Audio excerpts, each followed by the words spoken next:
Hola, en este video vamos a repasar cómo se utilizan los structs en C++. Al igual que los arreglos, los structs son estructuras de datos que permiten organizar mejor la información, pero a diferencia de los arreglos, los structs pueden ser heterogéneos, es decir, que un struct puede contener diferentes tipos de datos. Podría verse como una colección de componentes. También es diferente la sintaxis de su declaración y el acceso a sus elementos.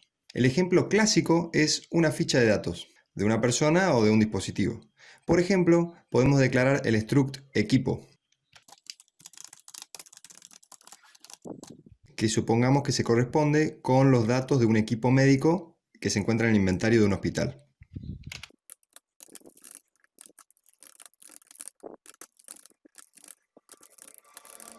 La ficha de este equipo en inventario puede tener los siguientes componentes: el número de serie, el año de fabricación, que son ambos enteros, acá me equivoqué, ahí está, el flotante valor, que va a ser en pesos con centavos, y por último el servicio al que pertenece, que se va a identificar con un carácter, por ejemplo una G para guardia, una C para el servicio de cirugía y así. Esta sintaxis es bastante diferente a lo que hemos visto hasta ahora. Fíjense que para empezar estamos escribiendo todo antes del main. Esto es porque en realidad estamos definiendo un formato o una estructura o un modelo de dato. En la analogía con una ficha de datos sería la planilla de la ficha en blanco, con los campos ya determinados que podemos después imprimir y completar. Estamos planteando el esquema de cómo va a estar compuesto, pero sin declarar todavía ninguna variable particular. Puede verse como la definición de un nuevo tipo de dato, compuesto de otras variables. Se coloca la palabra struct seguida del identificador de la estructura, que será el nombre del nuevo tipo de dato, en este caso sería equipo, y entre llaves cada uno de los miembros del struct. Los miembros se declaran con su tipo e identificador, pero no se inicializan.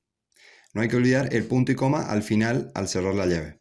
Ahora, ya dentro del main, podemos declarar variables de tipo equipo para poder utilizarlas. Por ejemplo,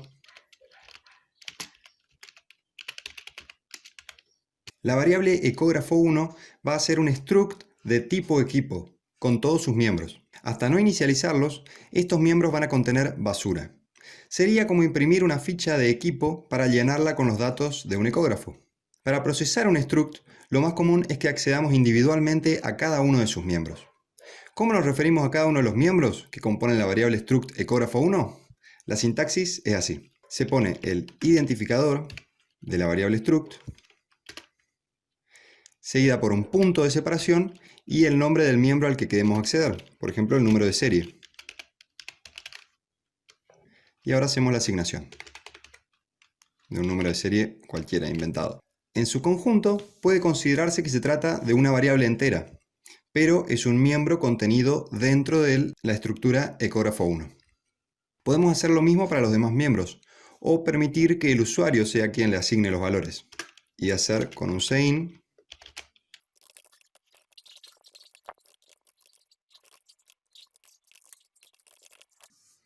Esta sintaxis puede prestarse para confusión y es común el error de poner, por ejemplo, equipo.valor, ¿sí?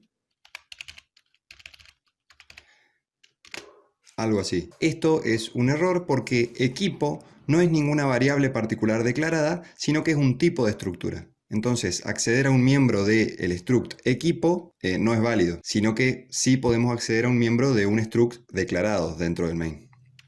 Los miembros del struct pueden ser cualquier tipo de dato de los que ya conocemos, entero, flotante, carácter e incluso arreglos u otros structs. Veamos ahora cómo pueden combinarse arreglos con structs. En primer lugar, un struct puede admitir como miembro a un arreglo.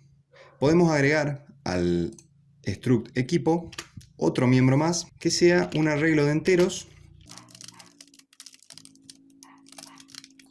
de 12 elementos que corresponda a las fechas de mantenimientos mensuales del último año, en formato día, mes, año. Después, dentro del main, para acceder al vector dentro del struct, hacemos, usando la misma variable ecógrafo1, el mismo struct declarado,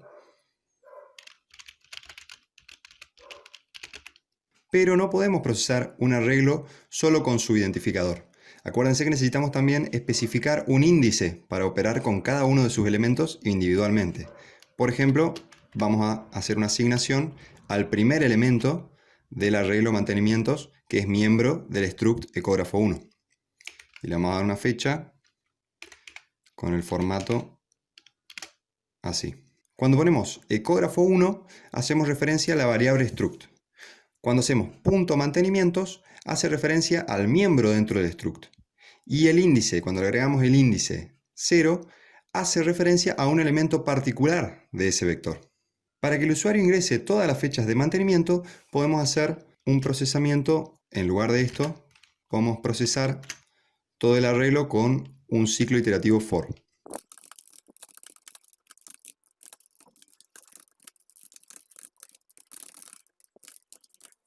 Bueno, eso en cuanto a structs conteniendo arreglos como miembros. Por otro lado, así como podemos tener arreglos de otros tipos de datos como entero o flotante, podemos también tener arreglos de structs. Por ejemplo, un arreglo de equipos.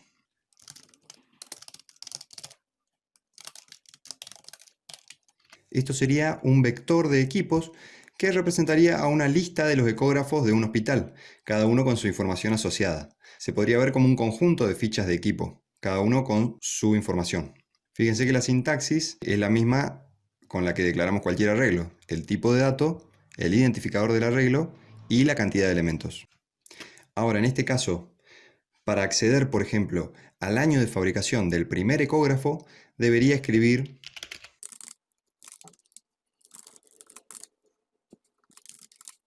para realizar una asignación, por ejemplo. Ecógrafos es el identificador del arreglo. Ecógrafos 0 hace referencia a un elemento particular de ese arreglo. Como cada elemento del arreglo es un struct de tipo equipo, puedo acceder a los miembros de cada uno de esos elementos mediante el operador de punto y luego el miembro al que quiero acceder, por ejemplo, el año de fabricación. Como para terminar de afianzar la idea, o terminar de confundir, pero espero que no, vamos a hacer que el usuario ingrese todos los datos de cada uno de los ecógrafos. Para eso tenemos que recorrer cada equipo del arreglo con un for. Esto lo hacemos así.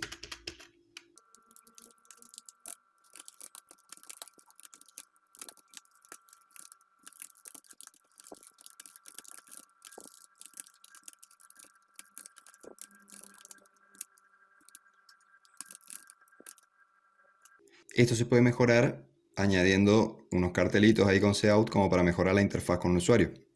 Y ahora que introducimos todos esos miembros, para cada ecógrafo tengo que recorrer todas las fechas de mantenimiento. Entonces hacemos un for interno con otra variable que no sea i, porque ya la usamos en este ámbito.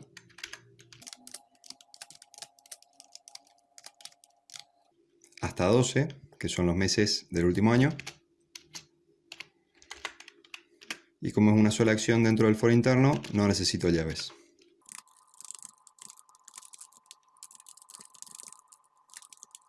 Y con esta llave se cierra el for interno, que tiene varias acciones. Repasando, en cada iteración del for externo va a ir llenando los datos de cada uno de los structs ecógrafos, ¿sí? Cada miembro, y cuando llegue a el for interno va a llenar cada elemento del vector mantenimientos, que es a su vez miembro de ese struct ecógrafo. Cuando termine de llenar todos los elementos del vector mantenimientos de ese ecógrafo, va a volver a iterar el for externo y va a seguir con el siguiente ecógrafo y así hasta que recorra los 14. Es muy importante tener en claro cómo utilizar tanto arreglos como structs, ya que los vamos a usar durante el resto del cursado para organizar la información dentro de nuestro programa.